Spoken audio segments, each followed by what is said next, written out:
উত্তরবঙ্গ থেকে একের পর এক নারী পাচারের ঘটনায় উদ্বিগ্ন জাতীয় মহিলা কমিশন। চা বাগানগুলো রুগ্নপ্রায় অবস্থা এবং রাজ্য সরকারের দ্বিচারিতার জন্যই ফের সক্রিয় হয়েছে পাচার চক্র। পাচার রুখতে প্রশাসনিক সহযোগিতাও নেই এই রাজ্য সরকারের। তার পিএফ এর আয়োজিত একটি কর্মশালায় যোগ দিতে শিলিগুড়িতে এসে রাজ্যকে এক হাত নিলেন জাতীয় মহিলা কমিশনের সদস্যা অর্চনা মজুমদার। গত কয়েক মাসে উত্তরবঙ্গে বিশেষত তরাই ডুয়ার্সে চা বলা এলাকা থেকে নারী পাচারের ঘটনা ঘটেছে। যদিও রেল পুলিশ ও শিলিগুড়ি পুলিশের তৎপরতায় পাচারের আগেও প্রায় 90 জন তরুণী উদ্ধার হয়েছে। গ্রেপ্তার করা হয়েছে 7 পাচারকারীকে। ফের নতুন করে পাচার চক্র সক্রিয় হওয়ায় উদ্বিগ্ন জাতীয় মহিলা কমিশন।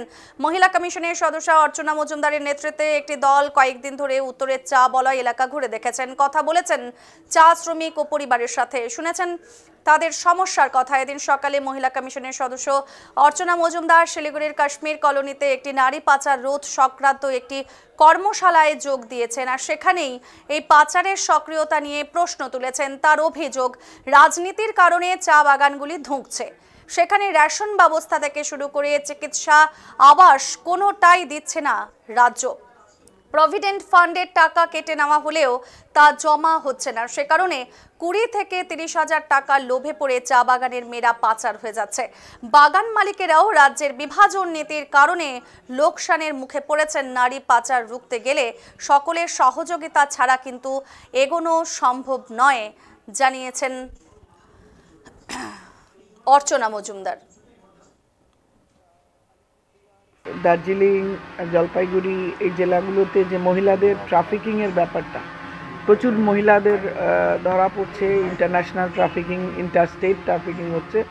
সেইটার জন্য আমাদের একটা আরপিএফের সঙ্গে ন্যাশনাল কমিশন ফর ওমেনের একটা মৌ আছে।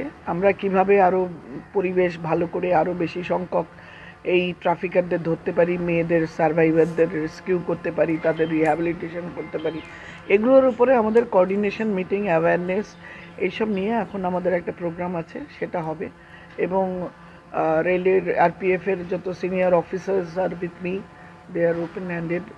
আর এছাড়াও অন্যান্য যেসব ডিপার্টমেন্টগুলো আছে সকলের সাথে সমন্বয় করে রাজ্যে কিভাবে মেয়েদের এখান থেকে যে পাচার হয়ে যাচ্ছে, নারী পাচার, মহিলা পাচার, শিশু পাচার, এগুলো একেবারে বন্ধ করা সম্ভব হবে কিনা জানি না, তবে মিনিমাইজ করাটা আমাদের গোল, একদম মিনিমাইজ করা। তার জন্য আধুনিক technology, coordination with each other, awareness camp, good rehabilitation, যা যা আইনি পদক্ষেপ, সমস্ত ব্যবস্থার সঙ্গে আমরা আলোচনা করে আরও এগোবার কথা চিন্তা করছি। আপনি উত্তরবঙ্গে বিভিন্ন জায়গায় গিয়েছেন, এই বেশ কিছুদিন আগেও এনজিপি থেকে প্রায় 50 জনের উপরে এবং বিভিন্ন জায়গাতে বিভিন্ন মহিলাদেরকে রিকভার করেছে। 50 জন না, আরও দফায় দফায় কয়েক দফায় করেছে। এবং রিসেন্টলি যেটা আজকে শুনলাম সেটা তিনসুকিয়া থেকে একটা বড় টিম, 26 জন, 26 অফ দেম আবার ধরা হয়েছে, এনআরআই করেছেন। দিস আরপিএফ দিস ইজ, ওদের কাছে তো আমরা আরপিএফের কাছে আমরা বলতে পারি দে আর দ্য ফ্রন্ট লাইনার।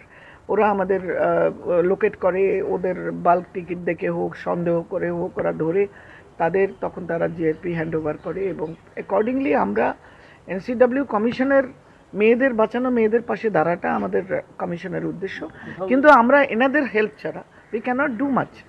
এনাদের বিশাল নেটওয়ার্ক, প্রায় 72,000 রেলওয়ে স্টেশনস ওদের সার্ভাইলেন্সে, এবং কত kilometre, it's around kilometre, 72,000 kilometre coverage আছে। তো এতগুলো বড় জায়গায় এরা কাজ করছে, and they are very serious. আমরা তো ওনাদের কাছে আমি বলবো কমিশনের hats off for their performance. আমি সেই সকালবেলা বললাম, you have done wonderful job. শুধু তাই করলে হবে না, we have to hold it up, আমাদের এইটা করে যেতে হবে। এবং আমরা সবসময় যেখানেই মেয়েরা ট্রাফিকিং হবে, পাচার হবে, বা তাদের রিহ্যাবিলিটেশন, তাদের রক্ষা করা, তাদের পাশে দাঁড়ানো, তাদের সিকিউরিটি, সেফটি, এইসবগুলো আমরা তার জন্য কাজ করছি, করব। আরও আমাদের বড় বড় প্ল্যান আছে। এদের দুর্দশার অভাব নেই। আমরা দার্জিলিংয়ের চা একটা উন্নত মানের চা, যেটা পৃথিবীতে মানুষ ইন্ডিয়ানদের দার্জিলিং চা বলে চিনত। সেই চায়ের ব্যবসাটা কিন্তু আস্তে আস্তে দার্জিলিং টি গার্ডেনগুলো টুকরো টুকরো হতে হতে ছোট হচ্ছে। কোয়ালিটি আমরা দিতে পারছি না। ছোট ছোট জায়গা যেমন সিকিম, নেপাল, থাইল্যান্ড, এরা আধুনিক টেকনোলজি ইউজ করে অনেক ভালো ফ্লেভারের বেশি দামের চা তৈরি করছে, যেটা আমরা আমাদের নিজেদের বিভাজন এবং নীতির জন্য আমরা করতে পারছি না। তো এই জায়গাগুলো আমাদের সরকারকে এগিয়ে আসতে হবে। এবং যারা চা বাগানের মালিক কোনো কোনো জায়গায় তারা সত্যি অসহায়, তারা মানে এত ওরা লসে রান করছে, দিতে পারছে না, কারণ এত টুকরো টুকরো হচ্ছে, এত ইউনিয়ন, এত কিছু, এই সবগুলোকে ওভারকাম করতে হবে।